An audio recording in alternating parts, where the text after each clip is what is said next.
La nuit, la cuisine du restaurant garde les fenêtres qui donnent sur l'arrière-cour ouvertes. On peut passer la main entre les barreaux.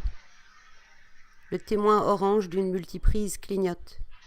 La télé suspendue qu'ils ont oublié d'éteindre montre la terrasse vide et un peu du trottoir. Ça ne bouge pas, la nuit. Les images sont patientes. Et les objets.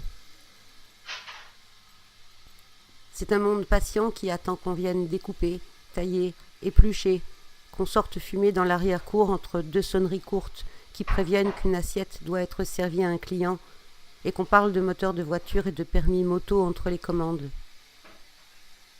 À l'étage, au-dessus de la fenêtre ouverte, une femme dont seul le dos est visible plie les nappes qu'elle vient de repasser et les empile là, en attendant de les étendre, dehors, sur les tables de la terrasse, en attendant qu'elles soient filmées par la caméra oubliée et que s'allument des projecteurs pour que le mot « liberté » s'affiche sur un mur du XIVe siècle et un tag en forme de V, en attendant que soient comptées les tentes sous les ponts, le nombre d'arrivées, le nombre d'expulsions et la quantité de gouttelettes acides qui tombent et forment de petites trouées permanentes dans les corps et les yeux.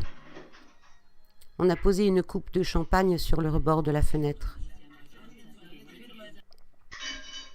Dorsaf lave les draps dans un lavabo. Ce sont des parures indiennes très colorées, avec de l'orange lumineux, du rouge vif et du vert pénétrant. Elle presse et tord les tissus, les retourne, les pétrit, et la mousse remonte à la surface en imbibant les plis, là où des pattes de biche croisent des trompes d'éléphants empêchés. Des représentations de plantes grimpantes et de panthères roulent sur des verres que l'on rend plus sombres et sur du grenat accentué. Le blanc de la lessive se délite par bulles, il entre en émulsion, s'écarte en cercle, garde des frontières délimitées pendant un temps très court, et même si l'assemblage de tissus, d'eau et de couleurs peut paraître chaotique, il n'y a rien de plus construit, rien qui n'obéisse mieux à des règles de physique, des vecteurs de force en puissance. Un tas de gravats déversés au hasard, le plus bel ordre du monde, dit quelqu'un qui cite Héraclite. L'eau gonfle le coton et le déserte en respirant. Si on s'enfonçait plus avant dans la trame des draps, équipés de verres grossissants, on verrait des bêtes à corps compact, grosses de quelques micromètres, munies de plusieurs antennes très fines et d'une carapace marquetée de points blancs. On assisterait à une catastrophe. L'eau de rinçage, on dirait du lait caramel à reflets roux, pense Dorsaf. Il submerge le tissu lorsqu'on le presse, puis disparaît, tournoyant dans la bonde. L'amas coloré, essoré, est cerné par l'ovale de la porcelaine. Les feuilles de cytise tombées sur le sol, c'est l'automne, ont aussi une bordure étanche, une ligne marron foncée et ovale, quand le corps de la feuille se plaque de jaune et que toute raide elle dégringole sous les bourrasques en heurtant les trottoirs d'un son sec. Antiochus chante « Mes yeux sont lassés de s'ouvrir, mon cœur est lassé de souffrir ». Dorsaf, avec les autres assis en rond ce soir-là au premier étage, a ouvert la bouche pour acquiescer, approuver d'un gentil sourire, un outil possédant la même fonction que les épaules serrées de Gigi. Dorsaf ne s'est pas levée, elle n'a pas dit « Je refuse d'employer les mots simples d'une poésie simple pour dénoncer ce qui devrait être acquis pour tous, depuis la première parole prononcée, qui avait fonction de poésie et pas d'évitement ou de charme. » Je refuse la fonction d'insignifiance pour tous les morceaux de papier crépon en forme de cœur lancés au mariage et pliés, chiffonnés par la pluie, soudés au gravier des terrasses comme une nouvelle couche de gravier, une peau de gravier blanc, gris et chiffon, fuchsia. Je refuse les prix et les saisons. Je refuse les comparatifs. Je veux une parole de morceaux d'ardoise abandonnés sur des cailloux.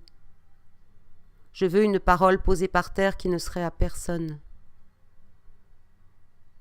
Je veux la musique du bâtiment avant qu'il ouvre ses portes, les grincements des moteurs au ralenti, les pieds dans les escaliers qui font résonner la structure, les cris des mouettes à contretemps. Je refuse le simple des paroles simples, car il fait fonction de coutelas et d'effaceur. Je refuse d'apparaître sur la photo. Je refuse que mon refus d'apparaître soit catalogué comme un non. Je veux que mon refus soit compris comme un oui qui se lève pour parler du chaos et d'Héraclite. Je veux que mon refus soit compris comme un oui à l'adresse d'une parole posée sur le sol. Je refuse d'assimiler les têtes démises. Je refuse d'assimiler les pelleteuses et les hommes en gilets jaunes fluo qui disjoignent les planches d'une cabane à Calais. Je refuse d'assimiler le croche-pied fait à un homme qui court poursuivi par des matraques. Et sa course est gênée par des sacs de n'importe quoi, des sacs écorchés de plastique publicitaire usé, et à la main son petit garçon tombe aussi avec lui. Je refuse les petits garçons assis sur des sièges tout neufs, avec de la cendre sur les jambes. Je refuse les fillettes qui sortent de l'eau en hurlant, et les fillettes que l'eau empêche de hurler. Je veux que mon refus soit compris comme le refus de tout ce qui n'a aucun sens. Je ne veux pas me justifier. Nous sommes injustifiables. Je refuse que notre parole ne dise pas que nous sommes injustifiables. Je refuse qu'elle éteigne ce message à coups de coutelas et d'effaceurs, qu'il s'éteigne dans nos épaules serrées et nos sourires assis en rond. Je refuse que mes paroles de refus soient considérées comme des défaites. Je veux que mes refus soient des victoires de soins et d'évidences complexes non effaçables, et enfermer dans mon poing le monde d'une parure indienne colorée pour l'offrir. Dorsaf ne s'est pas levée. Elle n'a rien dit parce qu'elle savait que sa parole tomberait quelque part par terre de toute façon et qu'ici personne n'oserait baisser les yeux. Puis elle a aidé à couper du melon, à enlever les pépins à la cuillère et à jeter les graines humides et stériles pour de bon. C'est à ce moment-là qu'elle a décidé de créer de petits mondes, ronds approximativement, grossiers et assez délicats pour qu'au premier regard, rien n'apparaisse.